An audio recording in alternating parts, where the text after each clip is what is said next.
Dear students, first of all, very much good morning to all of you. As all of you know that we have already started the unit number 10, that is financial market. हम लोगों ने आपके साथ एक unit शुरू किया हुआ है फाइनेंशियल मार्केट का। इससे पहले की वीडियो में मैंने आपको फाइनेंशियल मार्केट का कंसेप्ट भी बताया था। फाइनेंशियल मार्केट की नेचर क्या होती है वो हम कंप्लीट कर चुके हैं। फाइनेंशियल मार्केट के फंक्शन क्या होते हैं मैंने आपको बेसिकली बताया था। फाइनेंशियल मार्केट क्या करती है, मोबिलाइजेशन करती है। जहाँ पर पैसा आइडियल पड़ा है उस एरिया से पैसे को निकाल के उस एरिया के अंदर पैसे का पहुंचाना, जहाँ पर उस पैसे को प्रोडक्टिव यूज़ के अंदर लाया जा सकता है, जिससे कि हमारी इकोनॉमी बूस्ट कर सकती है, जिससे कि हमारी इकोनॉमी डेवलप होती है। इससे दोनों को ही फ़ायदा होता है। सबसे पहला फ़ायदा तो ये होता है कि जहाँ पे पैसे की ज़रूरत है वहाँ पैसा पहुँचता है, जिससे वो प्रोडक्टिव कामों के अंदर, प्रोडक्टिव वर्क्स के अंदर लगाया जाता है, जिससे कि इनकम जनरेट होती है। और फिर जहाँ से पैसा लिया जा रहा है, जहाँ जो लोग इस पैसे को प्रोवाइड कर रहे हैं उनको इस पैसे को प्रोवाइड करने के बदले में इंटरेस्ट या इनकम मिलती है।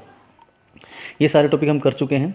मैंने आपको बताया था फाइनेंशियल मार्केट को दो कैटेगरी के अंदर डिवाइड करते हैं। पहला था मनी मार्केट, दूसरा था कैपिटल मार्केट। ये भी हम कर चुके हैं। इससे पीछे की वीडियो मैंने आपको बताया था कि मनी मार्केट एक ऐसी मार्केट है जहाँ पर शॉर्ट टर्म सिक्योरिटीज़ को सेल एंड परचेज किया जाता है। शॉर्ट टर्म सिक्योरिटी से मतलब यहाँ पर ये है कि जहाँ पर एक दिन से लेकर वन डे से लेकर 1 ईयर, मतलब लेस देन 365 डेज, 365 दिन से कम टाइम के लिए जहाँ पर सिक्योरिटीज़ को सेल और परचेज किया जाता है, उनको हम लोग क्या करते हैं, वो कौन सी मार्केट होती है, वो होती है मनी मार्केट होती है।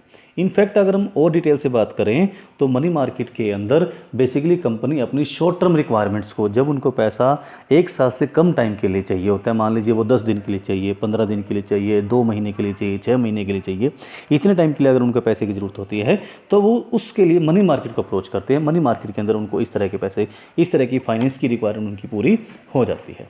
अब पॉइंट ये आता है कि मनी मार्केट के अंदर कौन कौन से इंस्ट्रूमेंट सेल परचेज होते हैं जिनकी हेल्प से कंपनी को पैसा प्रोवाइड होता है, कंपनी को पैसा अवेलेबल होता है शॉर्ट टर्म के लिए। तो आज की जो ये वीडियो हम बना रहे हैं, इस वीडियो के अंदर हम लोग मनी मार्केट के इंस्ट्रूमेंट्स को स्टडी करेंगे कि कौन कौन से इंस्ट्रूमेंट हैं जो मनी मार्केट के अंदर सेल परचेज किए जाते हैं। So let us start it, that is money market instrument which are used in the money market. In fact, there are 5 types of money market instruments which are as follow. The first is call money or call loans. Call money और call loans सबसे पहले हमारे पास है call money और call loans. Call loans means that loans document the payment for which can be made at a short notice either by the borrower or the lender. In this, the maturity period of the loan is between 1 to 15 days. So call money or call loans are absolutely liquid. मैं एक बार repeat कर देता हूँ, फिर आपको थोड़ा सा और इसे एलोबरेट करके बताऊँगा। Call money means that loan document the payment for which can be made at a short notice either by the borrower or the lender. In this the maturity period of the loan is between 1 to 15 days.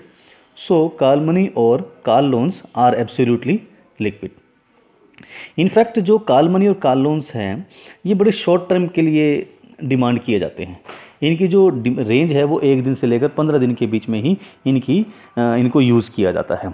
मैं आपको थोड़ा सा एक example लेता हूँ। मान लीजिए कोई बैंक आपके सिटी में, शहर में या किसी भी एरिया में कोई बैंक काम कर रहा है और एक दिन उसको कुछ ज़्यादा पेमेंट्स करनी पड़ गई, जिससे कि उसके पास कैश की शॉर्टेज हो गई। उसके पास कैश इतना नहीं है जितना उसको पेमेंट्स करनी पड़ रही है।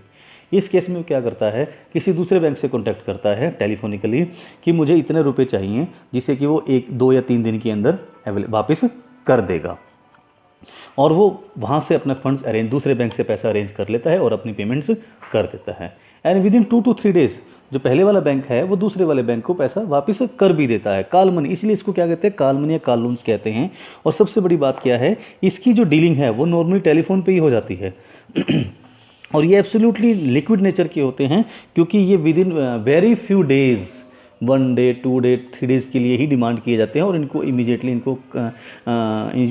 इनको कैश के अंदर कन्वर्ट भी कर दिया जाता है। ठीक है जी। इसके बाद हम बात करते हैं, दूसरा पॉइंट हमारे पास आता है ट्रेजरी बिल्स। अब ट्रेजरी बिल्स क्या होते हैं? इनफैक्ट मैनी टाइम्स हमारी जो गवर्नमेंट ऑफ इंडिया है इसको भी फंड्स की ज़रूरत पड़ती है, ये भी खर्चा करते हैं और इसके लिए इनको भी पैसे की ज़रूरत है। तो ये जब गवर्नमेंट ऑफ इंडिया को शॉर्ट टाइम के लिए पैसा चाहिए, शॉर्ट टाइम से मतलब क्या है कि लेस देन 365 डेज, एक साल से कम टाइम के लिए, फॉर एग्जांपल 6 मंथ के लिए, 3 मंथ्स के लिए, 4 मंथ्स के लिए, 7 मंथ्स के लिए अगर पैसे की ज़रूरत होती है तो government of India treasury bills का इस्तेमाल करती है। ट्रेजरी बिल्स नॉर्मली एक टाइप का एक सर्टिफिकेट है। इनफैक्ट जो ये है, क्या करते हैं, गवर्नमेंट ऑफ इंडिया बोलती है आरबीआई को, रिजर्व बैंक ऑफ इंडिया को, और रिजर्व बैंक ऑफ इंडिया क्या करता है कि ट्रेजरी बिल्स के नाम के एक सर्टिफिकेट को मार्केट के अंदर सेल करता है, ट्रेजरी बिल को मार्केट के अंदर सेल करता है, और वो पब्लिक से पैसे अरेंज करके गवर्नमेंट को पहुंचा देता है।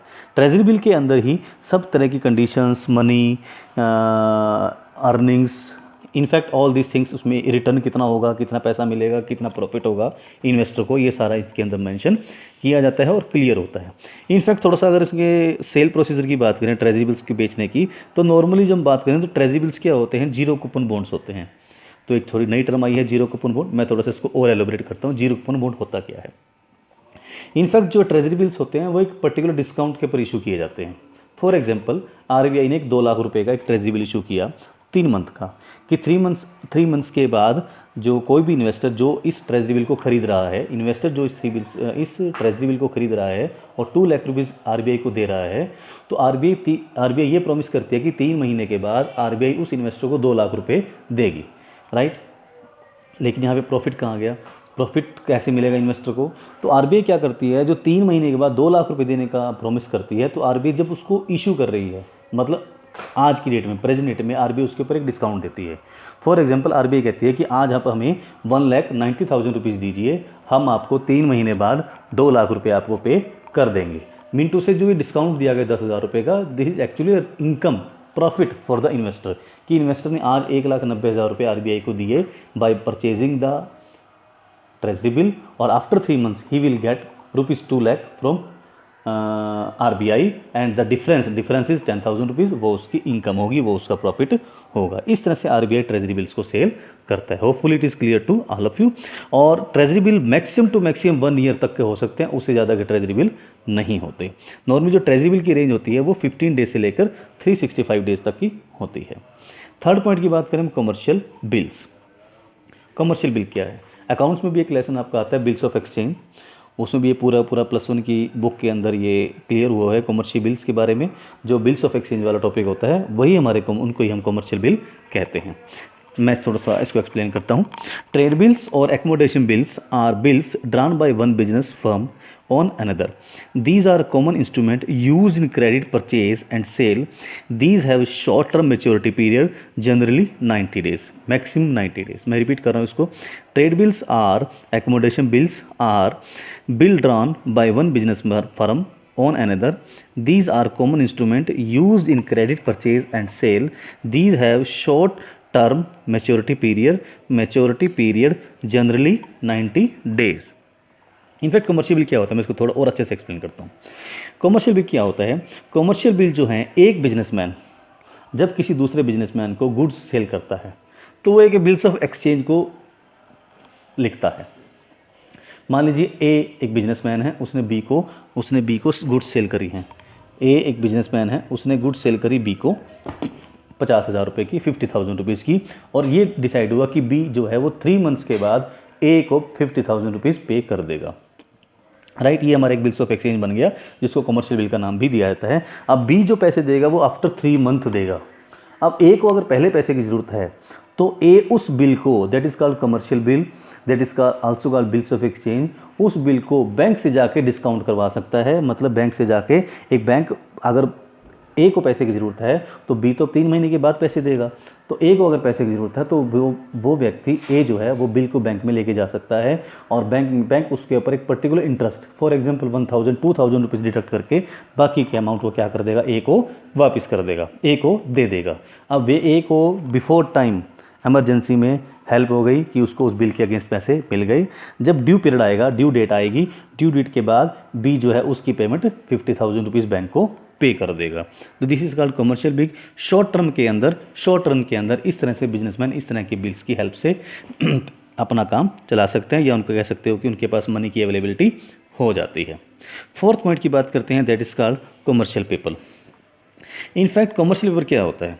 In fact it is an unsecured promissory note issued by public or private company with a fixed maturity period which varies from 15 days to 1 year। मैं इसको थोड़ा सा और अच्छे से एक्सप्लेन करता हूँ। जो बड़ी बड़ी पब्लिक कंपनी और प्राइवेट कंपनी हैं वो डायरेक्ट मार्केट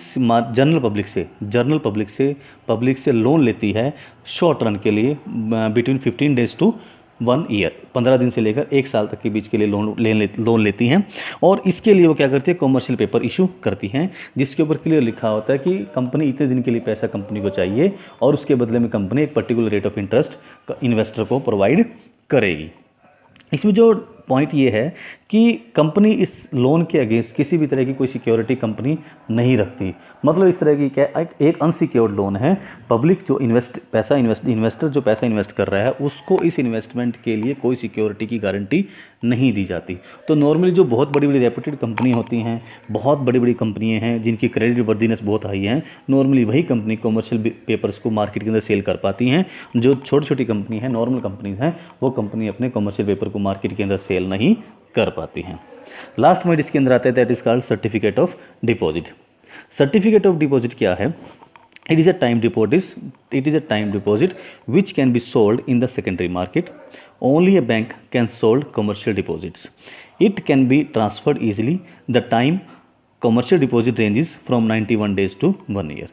कमर्शियल डिपॉजिट जो होता है नॉर्मली वो एक बैंक ही इशू कर सकता है और बैंक जो इशू कर सकते कमर्शियल डिपॉजिट के सर्टिफिकेट को इशू करता है वो एक बीरर सर्टिफिकेट होता है जिसको एक व्यक्ति किसी दूसरे व्यक्ति को भी ओनली हैंडओवर करके उस सर्टिफिकेट को हैंडओवर करके भी ट्रांसफ़र कर सकता है।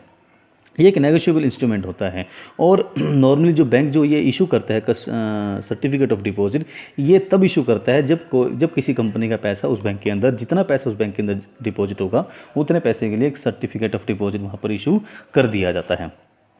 ठीक है जी। जो सर्टिफिकेट ऑफ डिपॉजिट का जो टाइम पीरियड है वो मिनिमम 91 डेज़ का होता है और मैक्सिमम 1 ईयर का होता है। होपफुली आप सबको ये सारे पॉइंट मनी मार्केट के इंस्ट्रूमेंट्स क्लियर हुए होंगे। At last I thanks to all of you. Next video में हम इससे आगे डिस्कस करेंगे। ठीक है जी, थैंक यू।